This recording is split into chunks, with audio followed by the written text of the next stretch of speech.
Guys welcome back to my YouTube channel. তো আশা করছি তোমরা সবাই ভালো আছো আর আমিও খুব ভালো আছি। তো আজকে আমি যাচ্ছি একটা জায়গায়, তো তোমাদের আমি এখন বলবো না, একদম সেখানে গিয়েই বলবো তোমাদের আমি কোথায় যাচ্ছি। তো ওইখানে আমার অনেক দিন থেকেই যাওয়ার ইচ্ছে ছিল, কিন্তু যাওয়া হয়নি এতদিন। তো আজকে সেই সুযোগটা আসলো, তার জন্য ভাবলাম হ্যাঁ চলে যাই। তো এখন আমার পড়াশোনার চাপটাও ততটা নেই, তার জন্যই আমি যাচ্ছি। তো আমি এখন রেডি হয়ে গেছি, তোমরা দেখতেই পাচ্ছ। তো হঠাৎই প্ল্যানটা হয়েছিল বলে আমি প্রথম থেকে ভিডিওটা করতে পারিনি, তার জন্য আমি ভাবলাম যে রেডি হয়ে একদম ভিডিওটা স্টার্ট করি। তো এই যে আমি এখন রেডি হয়ে গেছি, খুব তাড়াতাড়ি রেডি হয়েছি, কারণ 2টোর সময় আমাদের গাড়ি আছে। আমরা ট্রেনে যাচ্ছি না, আমাদের মারুতি ভাড়া করা হয়েছে, তো আমরা মারুতিতেই করে যাব। তো তার জন্য আমাদের অতটাও তাড়াহুড়ো নেই, তো নিজেদের গাড়ি ভাড়া আছে যেহেতু, আমরা যেরকম টাইমে যেতে পারি। তো তবুও তাড়াতাড়ি করে বেরিয়ে পড়লাম। তো তারাও বেরিয়ে পড়েছে যারা যারা যাবে। তো আমাদের বাড়ি থেকে আমি আমার বাবা করে যাচ্ছি, মা দিদি যাচ্ছে না, কারণ দিদির কলেজে একটা জরুরি কাজ আছে, তার জন্য যেতে পারছে না, তার জন্য মাও যাচ্ছে না, কারণ ও তো একা বাড়িতে থাকবে না, তার জন্য মাও যাচ্ছে না। তো আমি আর বাবা করে যাচ্ছি। তো ঠিক আছে, তোমরা ভিডিওটা কন্টিনিউ করো, একদম আমি সেখানে গিয়ে তোমাদের সাথে কথা বলছি। আর যদি পারি তো গাড়ির ভেতরে তোমাদের সাথে কথা বলবো।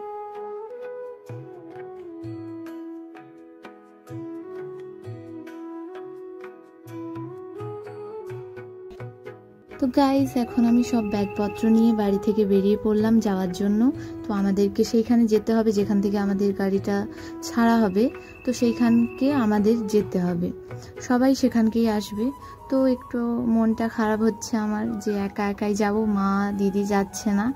তো মনটা খুবই খারাপ লাগছে, তবুও কী করি, যেতে তো হবেই। তো এই দেখো আমরা চলে এসেছি আমাদের গাড়ির কাছে। তো এই হচ্ছে আমাদের গাড়ি। তো আমি না প্রথমে ভুল বলেছিলাম যে মারুতি ভাড়া করা হয়েছে, কিন্তু কারফিউ ভাড়া করা হয়েছে, তো এটা আমি জানতাম না। তো তারপর সবাই মিলে তাড়াতাড়ি করে গাড়িতে উঠে পড়লাম। তো আমার তো আর একদমই তর সহিত ছিল না, যে ভাবছি কখন গিয়ে দীঘাতে নামবো। তো তারপর ফাইনালি বাড়ি থেকে একদম ট্রাভেল করলাম, কাটায় 3 ঘন্টায় লাগে দীঘা আসতে। তো অনেকটা সময় বসে বসে একদম বোর হয়ে গেলাম গাড়িতে। আর একটা কথা তোমাদের সবাইকে বলছি, প্লিজ তোমরা আমাকে একটু সাপোর্ট করো, কারণ তোমাদের সাপোর্ট আমার খুব প্রয়োজন। আর তোমাদের ভিডিওগুলো ভালো লাগছে কিনা প্লিজ কমেন্টে জানাবে, না হলে আমি বুঝতেই পারছি না। তো গাইজ কথা বলতে বলতে আমরা পৌঁছে গেলাম দীঘাতে।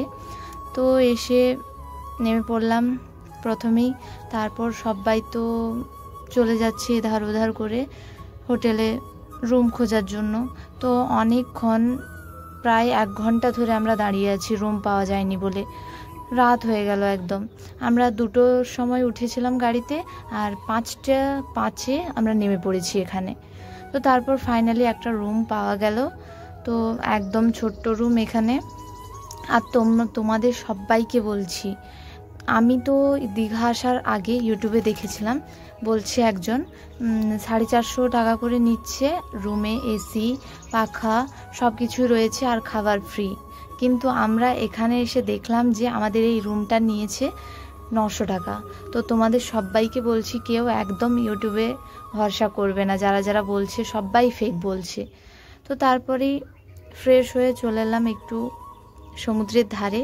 তো এর পরের দিন আমরা আসব স্নান করার জন্য, কিন্তু রাতে একটু ঘুরতে চলে এলাম। তো অন্ধকারে কিছুই দেখা যাচ্ছে না, একটু একটু দেখা যাচ্ছে, ওটাই দেখাচ্ছি তোমাদের। এখানে কোনো লাইট দেওয়া। চলে এলাম একটু দোকান ঘোরার জন্য।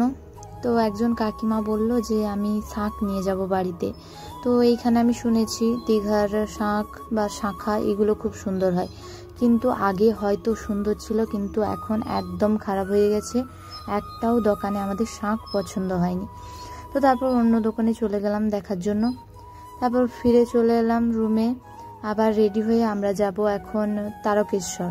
তো দীঘা থেকে তো একদম সামনেই, তো ভাবলাম যে ঘুরে আসি ওখান থেকে। আবার কবে আসবো কি আসবো না তার তো কোনো ঠিক নেই। তো সবাই বললো হ্যাঁ ঘুরে আসি চলো, তার জন্য রেডি হয়ে নিলাম আবারও একবার।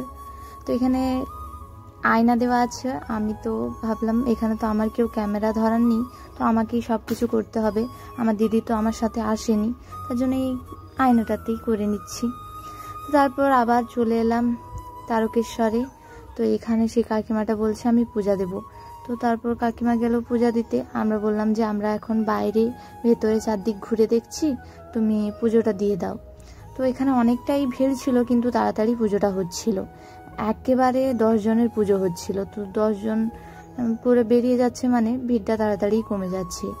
তো আমি একটা কথা ভাবছি যে দীঘাতে কি সব সময় মানুষ থাকে, বা কোনো সময় কি কেউ থাকে না, এরকম কোনো সময় আছে? আমার তো মনে হয় না এরকম কোনো সময় আছে বলে। তো তারপরে চলে এলাম আমরা বাড়ি যাওয়ার জন্য। আমাদের সময় হয়ে গেল, তো কিভাবে সময়টা কেটে গেল বুঝতে পারলাম না। তো আমরা ওইখান থেকে বেরিয়ে চলে এলাম। তো আমরা যেখানে ছিলাম সেটাকে বলা হয় নিউ দীঘা। তো তারপর এলাম গাড়িতে করে, এইটা হচ্ছে ওল্ড দীঘা। তো আগে আগে হয়তো ওল্ড দীঘাতেই থাকতো, কিন্তু এখন বেশিরভাগ মানুষ ঘুরতে এলে নিউ দীঘাতেই থাকে আর চারিদিকে ঘুরতে যায়। তো তারপর আমরা এখানে এলাম। তো এখানেও সেই একই রকম, কিন্তু একটা জিনিস আমার খুব ভালো লেগেছে, যেটা হচ্ছে সমুদ্রের সাইডে দাঁড়িয়ে হাওয়াটা খাওয়া। এটা মানে অন্য কোথাও হয়তো পাওয়া যাবে না। এসির বাতাসকেও হার মানিয়ে দেবে এই হাওয়া। খুব সুন্দর লাগে, ঠান্ডা। মানে আমরা তো অনেকক্ষণ এভাবেই দাঁড়িয়ে আছি সাইডে, তো খুব ভালো লেগেছে সত্যি। কীভাবে যে আমার সময়টা কেটে গেল ওখানে আমি বুঝতেই পারলাম না। তো বাড়ি যাওয়ার সময়ও হয়ে গেল, তো রাত হয়ে গেছে আমাদের। এখান থেকে এবার গাড়ি ছাড়া হবে, তারপর একদম বাড়ি। তো ভাবলাম এখানে একটু সময় কাটিয়ে নিই। তো আমরা এখানেও প্রায় 2 ঘন্টা মতো ঘুরেছি এখানে ওখানে। তো এই জিনিসটা আরও আমার খুব ভালো লেগেছে, যে দীঘা লেখা আছে। তো আমার খুব ভালো লেগেছে এখানটাও। এখানে এইটাকে বলা হয় বিশ্ব বাংলা। হ্যাঁ, এইটাকে বলা হয় বিশ্ব বাংলা। তো এই যে স্ট্যাচুটা করা রয়েছে, বিশ্ব বাংলা লেখা হয়ে আছে। তো সত্যি খুব সুন্দর জায়গাটা। তোমরা যারা যারা আসোনি সবাইকে বলছি প্লিজ এসে একবার ঘুরে যাবে, খুব সুন্দর। আসলে তোমাদের বাড়ি যেতে ইচ্ছে করবে না, এটুকু আমি গ্যারান্টি সহকারে বলতে পারি। তো আমার তো হয়নি বাড়ি আসার, কিন্তু যখন তখন মনটা খারাপ করছে যে মা আর দিদি আসতে পারলো না। তো তারপর বেরিয়ে পড়লাম আমরা ওখান থেকে বাড়ি আসার জন্য। গাড়িতে উঠে পড়েছি সবাই। তো এবার দীঘাকে টাটা বাই বাই করে আমরা বাড়ি চলে যাচ্ছি। ভিডিওটা এতটাই ভালো লাগলে প্লিজ লাইক কমেন্ট শেয়ার করে দেবে, আর প্লিজ সবাই চ্যানেলটাকে সাবস্ক্রাইব করে দাও। যারা যারা চ্যানেলটাকে সাবস্ক্রাইব করে দিয়েছো তাদেরকে অনেক অনেক ধন্যবাদ, আর যারা করোনি প্লিজ তাড়াতাড়ি চ্যানেলটাকে সাবস্ক্রাইব করে দাও, আর লাইক কমেন্ট শেয়ার করতে একদম ভুলবে না।